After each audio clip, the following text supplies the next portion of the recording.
Hello, I'm Phyllis Kennedy. My husband Jim and I helped my guest create his website and blog and produced this video to promote his 2 memoirs, his writing, and his volunteer and charitable efforts. My guest is Dick Sederquist. Dick is 75 years young and a veteran hiker. He is a cancer survivor, spinal stenosis, and depression survivor. All these things could get you down, but not Dick. He's still an upbeat guy, still hiking. In fact, he and his wife Linda are off to the beautiful mountains and wilderness of Maine after this interview. Hi Dick, welcome to Exeter, New Hampshire. Hi Phyllis. I'd like to thank you and your husband for helping me out put this video together. Thank you. Dick, tell me a little bit about yourself. Okay, I'm retired from United Technologies after 38 years of service. I'm a consultant, engineering consultant now, and I was always a technical writer. My wife and I, Linda, have been married for 52 years. We have 2 children, 2 grown children, 4 grandchildren, and we're a very close-knit family. I wasn't always a happy guy. About 36 years ago, I had an emotional breakdown, and I realized at that point that I had been depressed my entire life. So with the help of medical help, psychiatrists, psychologists, my own intervention, and a lot of family support in my own efforts, I was able to survive. You might say I attended Depression University. I have a PhD in depression, you might say. So it's been a great learning experience and a lot of resource material having been there. So. So Dick, what changed you from a technical writer into a creative writer? About 10 years ago, I had prostate cancer, so I had surgery then, and I started thinking about my own mortality. I started writing nonfiction, short stories, and essays. I shared my story with a good friend in Canada. I also shared my stories with a church group and good friends. And one day, my friend Patrick in Canada presented me with a vanity copy of my own work. And I started calling myself the accidental author because I had no intention of publishing a book. With this vanity copy of my works from my friend Patrick in Canada, I took that and I self-published my book, expanded it, improved on it. And from there, I found an independent publisher. If Hiking Out is a book with maps and a trail guide, I say, no, this is really a guide through life. Life seen through the eyes of a hiker, especially someone who survived depression. So I talk about surviving depression, humor, travel, some hiking stories, feel-good, motivational themes. And when I give away one of my copies of my book, I always write, I hope you enjoy this hike through life.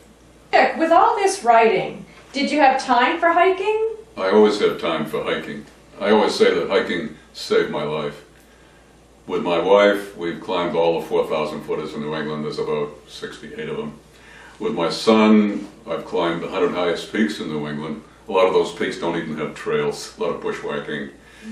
With my son, we've climbed 97 of the 100 highest peaks in New York State.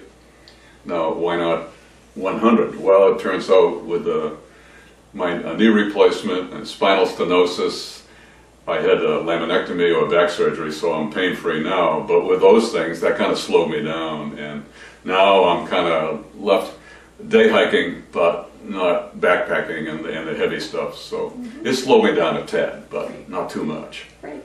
So Dick, back to writing. What prompted you to write your second memoir, Inside and Outside? I was making a library presentation on my first book, Hiking Out.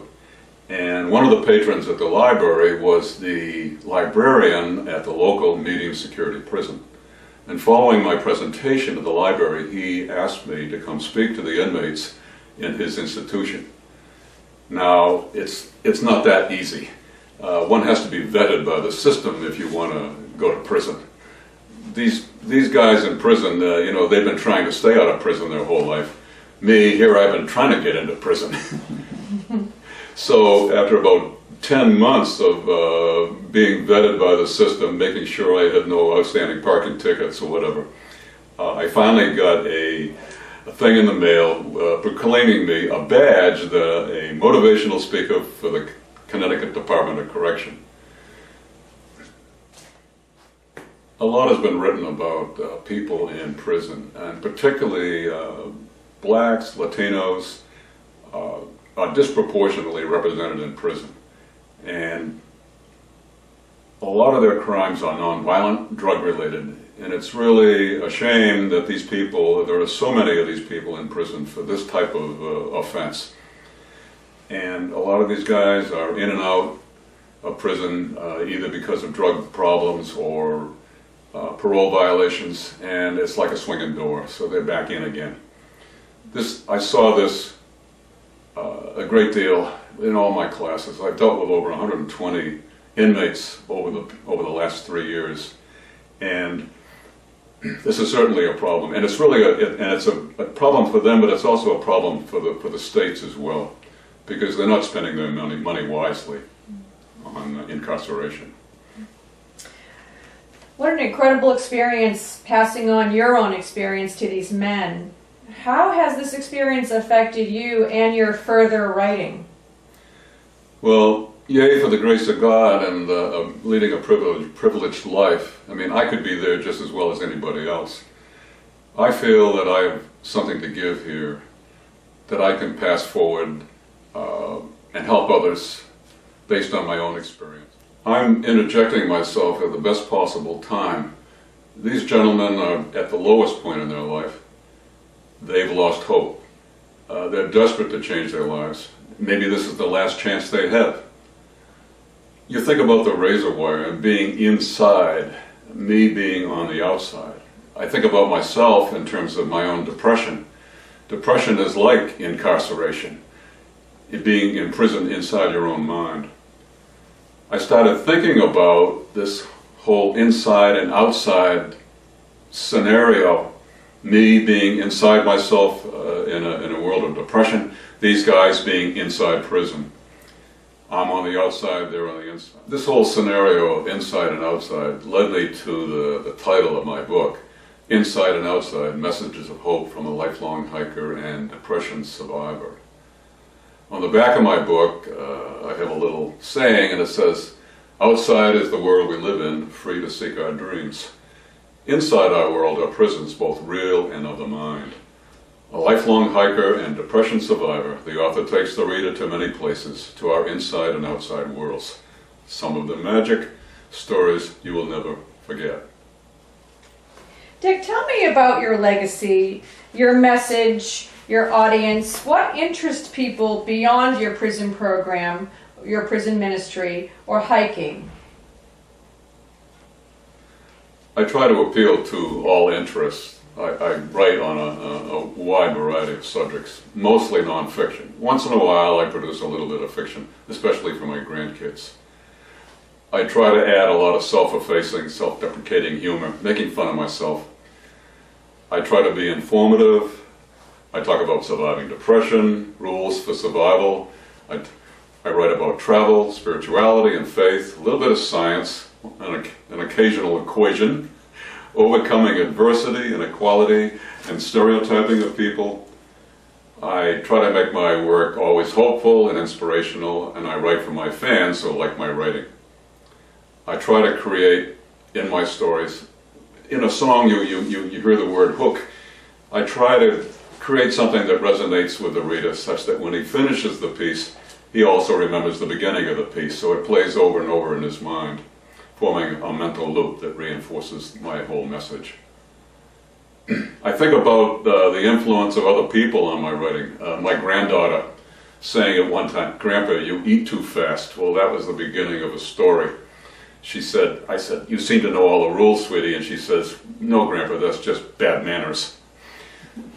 People, you wouldn't believe this, but maybe a dozen times a year, people will come up to me and say, "You know, you look just like David Letterman or his brother."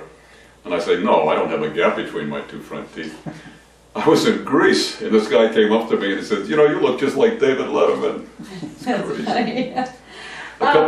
Oh, I'm sorry, go ahead, Dick. Yeah, a couple of years ago, my wife and I were in Maine near Lake Kezar, and we sat down at a lunch booth, and who were we sitting next to but Stephen King?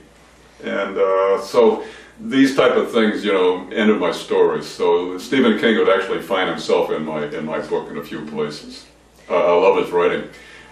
When he got up to leave, I just quietly said, "I enjoy your work," and he said, "Thank me very much." And this little old lady comes up to him. She says, "Mr. King," she says, "I have a story, and it's a mystery."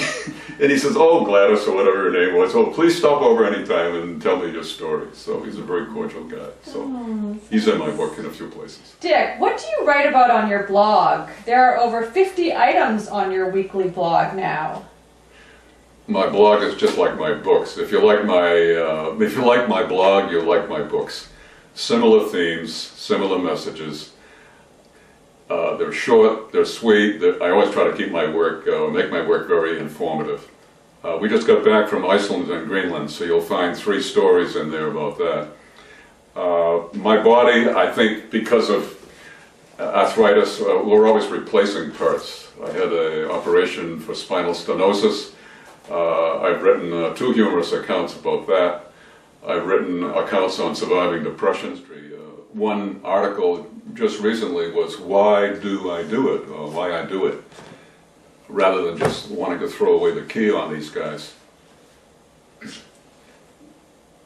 The state would be better off spending the money on rehabilitation. It's a waste of public funds to spend the money on incarceration, particularly for nonviolent and parole offenses. You know, all this is dehumanizing.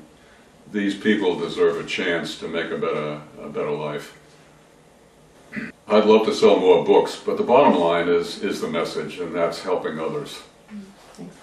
Dick, I really like to listen to your voice. I think all your stories in your books and blog should be read aloud. Have you thought about books on tape? Yeah, I think it's a great idea. Maybe that's the next video we make. You mentioned my voice. I have a low bass voice. I remember a episode years ago. I was standing in line at a department store, and we had a local weatherman who had a very distinctive voice. Standing in line, I heard this voice behind me, and I turned around, and the weatherman says to me, "Would you believe that I can't make obscene telephone calls?" Because everybody would recognize his voice. Dick, would you mind reading a little bit of some of the things that you've written? Sure, Phyllis. I just happened to brought some stories along with me. Let me put my glasses on. I'm going to read three snippets here. One is called Downhill, the other one's called Sisters, and the last one is Do You Remember Me? Before I start Downhill, this is my first writing assignment to myself, and this is a poem. It doesn't rhyme. But first I have to ask you a question.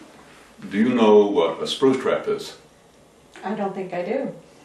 A spruce trap is a hole in the snow.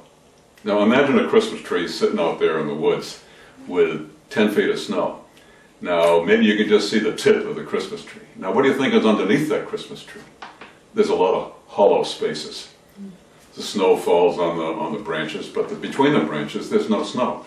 So if you were to step on top of one of these Christmas trees in the middle of the woods, down you go. So that's a spruce trap. So this is the first thing I wrote. The very, very first thing I wrote. And I actually sent it into a hiking magazine and they published it. So I was a published author, you know, the accidental author. So this is called Downhill, and it's about my relationship with my son. This is called Downhill. I plunged downhill, avoiding the spruce traps that could suck you in and discharge you next spring. My snowshoes are like skis. I'm floating 10 feet above where I would stand in the summer. I stop and sink and sit. Silence. My son looks back and sits himself. No words, none needed. I feel the chill on my legs. I see the vast gulf below me. 2 hours ago, I was looking up, wading up this deep hill, my face almost touching the snow, wondering if we'd find the summit. Now we're going back down to where we started, an endless cycle of discovery. The summit was there. It looked like the highest point, but it was nothing compared to the up and the down, and the pause above this gulf with my son. This is how I feel about my son. When I make library presentations, there's one story I always read, and the ladies in the audience like this one. It's called Sisters. My wife and her sister are 5 years apart. As children, the age disparity was too great for a close bond. Her sister was a brat, spying on her, doing silly things that created embarrassment in front of her friends. Now, 60 years later, living 1,000 miles apart, they have become clones, finding commonality in almost everything in life. They are joined at the hip, almost telepathic, emailing every day, often sending the same exact holiday and birthday cards. If it wasn't so beautiful, it would be downright scary. I can appreciate a 5-year disparity between same-sex children in a family. I'm 5 years older than my brother. We've grown much closer with age. As children, he was the relaxed, unflappable one. That seems to be the case for the youngest in the family. He could always find ways to pull my chain and rattle my cage. It was a helpless cause trying to fend off his incessant, humorous abuse. I'm glad I never took severe retribution, because now he's my dentist and capable of inflicting severe pain. I hike with my brother often. I actually helped him complete the 46 high peaks in the Adirondack Mountains of New York State. My sister-in-law is here from Minnesota for the week. They're working their way through the 46 closest home interior craft and gift shops in Connecticut. When they read this, I'm going to be in trouble. I hope humor will deflect their displeasure. They just arrived home from an afternoon excursion, more shopping bags, single-handedly turning the 2009 economy around. 4 more shopping days until she departs. I and the state of Connecticut Sales Tax Revenue Department will miss her dearly. Individually, they are both quite frugal and will only buy bargains, but together they're on a mission to create House Beautiful. My wife will reciprocate improving the local economy when she next travels to Minnesota. So let me cut to the chase. Try to get past the humor if I can, and understand why these sisters, once juvenile rivals, have created such an intense, loving relationship. I'm shooting from the hip here, forcing myself to think deeper on this subject than ever before. This is a self-assignment, to explain to myself something as deep as the origin of the universe. If I complete this assignment, I will reward myself with a pat on the back and another vote for the institution of sisterhood. I owe my wife for my recovery from depression. Her strength came from her sister and other sister-like relationships she has developed over the years. That includes my daughter. There is a level of permanency and steadiness here that transcends the universe itself. My church preaches that God is love. I think they borrowed the theme from the first Sister Act on earth. Not all sisters and mothers and daughters are this close. They don't know what they're missing. If there are any sisters or sisters of the soul out there who have lost contact, this would be a good time to pick up the phone. First, there are genetics, hormones, and natural selection things I can't fully explain. In the terms of survival of the fittest, their behavior is programmed to ensure passage of their genes to future generations. I'm not sure how this works, since they are long past the child-rearing and bearing age, but they do have adult children and grandchildren. There is still the potential for more grandchildren and great-grandchildren to carry on their genes. They are still involved in supporting their children and nurturing their grandchildren to help them survive on their own personal savannas.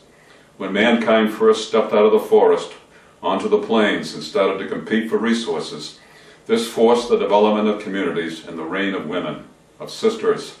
Without women, there would be no children. Without sisters, there would be no civilization, no mutual protection of the young, and no organization. My wife knows all about organization. I'm using humor again. If I were to fail, then that would jeopardize the grand plan of keeping the family intact. No matter what the biological incentive, I'm grateful for my wife's constant support. Second, my wife and her sister came from a loving household. As children, in spite of their feigned indifference at times, they still felt protective towards each other. My wife recalls the time that her little sister was exposed to poison ivy lace smoke from a neighbor's burning rubbish pile. Her sister swelled up like a balloon, with only slits for eyes. My wife generally felt sorry for this poor creature, lying in the bed covered with cold compresses. Their common bond is the shared memories of good and bad times, and the family which provided them with constant support. Keeping things intact is also a learned behavior and a way of life. In 4 days, it will be time for my sister-in-law to fly home to her own daughters and grandchildren. In the interim, I will be off with my brother, son, and a dozen other good friends, bonding together during another hike, during hiking and snowshoeing weekend in the mountains. No shopping allowed, but we are buying more lasting memories. Like sisters, we are a band of brothers doing the same thing that sisters do, except it's not quite so scary. My wife and sister no longer think of themselves as 5 years apart. The age difference is irrelevant. They are both grandmas. A dozen years ago, they held each other as their father took his last breath, as their mother slept fitfully in the bed next to him. Each time my sister-in-law comes to visit, she and my wife visit their parents' gravesite. They bring birdseed to attract the birds their parents loved so much. They laugh and cry together, sisters until death do they part. Little story comes from my prison program. I've heard this story from my inmate friends countless times. So I wrote this. It's almost a poem, a little prose, and the principal at the prison actually put this on the bulletin board. She liked it, so it's called "Do You Remember Me?" So it's really like a conversation with yourself, and it's about choices in life and consequences. Do you remember me? The other title might be, Have you forgotten me? Do you remember me? We were the same person until we split apart. You took a different road. I went to the left when you went to the right. You took the high road, I the low. I'm your left-handed twin, so to speak, with two different outcomes of the choices in life. You were the cautious one, I the impulsive one. Maybe it was a point of desperation in our life. There were two choices. Desperation is like that. It's an intersection, a split in the road. You made the right decision, I the wrong. Our lives separated at that point. What we were once one, we became two possibilities. You kept to the straight and narrow, I gambled and lost. You are happy, you are free, I am not. This is a sobering place. I've had to learn patience and humility. Life is controlled day by day, hour by hour, by the rules. The rules are fixed and inflexible. The food is okay, but boring like my days. I'm tired of counting boring days. Someday, I know not when, I will walk free. I'm not sure what I'm going to do. You have many choices every day. I'm wondering what my choices are. I'm waiting for a sign, a second chance. I'm hoping for an intersection on the road where I can turn right. I'd like to try that way for a while. I would like to become one again. We've come to the end of our interview. I would love to do this again and hear more from you on so many subjects.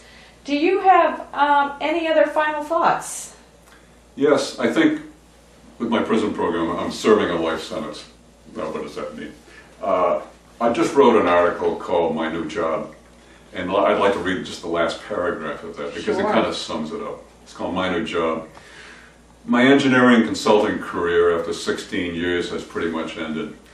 I've pretty much run out of technical ideas and innovations. At least I thought I did until somebody called me up this week and told me they want to hire me again, so I guess I'm still doing it. It's been replaced by my volunteer prison program, a new job and more bosses to please.